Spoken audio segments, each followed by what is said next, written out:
अब बात दूसरी आती है, आपने जौ की बात करी, काले तिल की बात करी। जौ और काले तिल की कनेक्टिविटी क्या है इसमें? सनातन धर्म में जौ के अंदर जीव है, जीव देने की शक्ति है। जौ बेसिकली एक बीज है।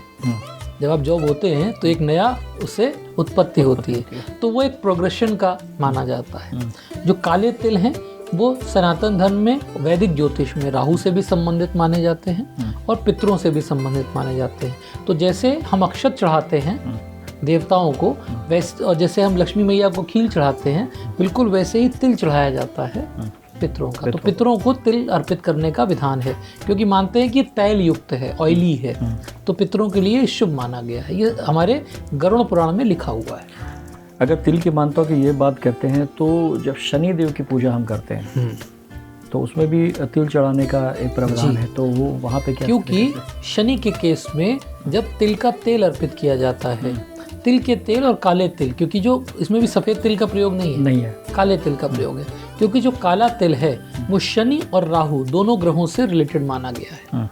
तो जब भी हमें शनि भगवान का आशीर्वाद चाहिए तो भी हम काले तिल अर्पित करते हैं, बिल्कुल करते हैं। जो सबसे पहले तर्पण के बारे में पता चलता है, अगर कोई ये प्रश्न आता है दिमाग में कि ये पितृ पूजन शुरू कहाँ से हुआ, तो पितृ पूजन की जो शुरुआत होती है उसकी एक कथा मिलती है भगीरथ की।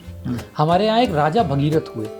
राजा भगीरथ के बारे में कहते हैं कि उनको जीवन में बहुत कष्ट हो रहा था, तो उन्होंने अपने आचार्यों से, गुरुजनों से, ऋषि मुनियों से पूछा कि भाई क्या कारण है, मेरे जीवन में कष्ट क्यों है, मैं इतना ज़्यादा हर काम में रुकावट क्यों पा रहा हूँ। तो उनके ऋषि मुनियों ने, गुरुओं ने कहा कि आपके पितृ जो हैं वो बेचारे बहुत परेशान हैं, पितृ दोष बन रहा है आपकी कुंडली में, तो आप पितरों का तर्पण करिए। अब समस्या ये थी कि पितृ भी उनके लाखों में पहुंच चुके थे, पूर्वज, क्योंकि कभी किसी ने तर्पण किया ही नहीं था, क्योंकि तर्पण का विधान ही नहीं था इससे पहले, तो कैसे करें। तो उनको ये आदेश मिला कि आप अगर किसी तरह पतित पावनी माँ गंगा को धरती पे ले आए, तो गंगा मैया में वो शक्ति है कि एक साथ वही जल की शक्ति सबको तर्पण कर देंगी। तो ऐसे में मानते हैं कि फिर वहाँ पे भगीरथ जी की कथा आती है। उन्होंने जो है आवाहन किया मैया गंगा का।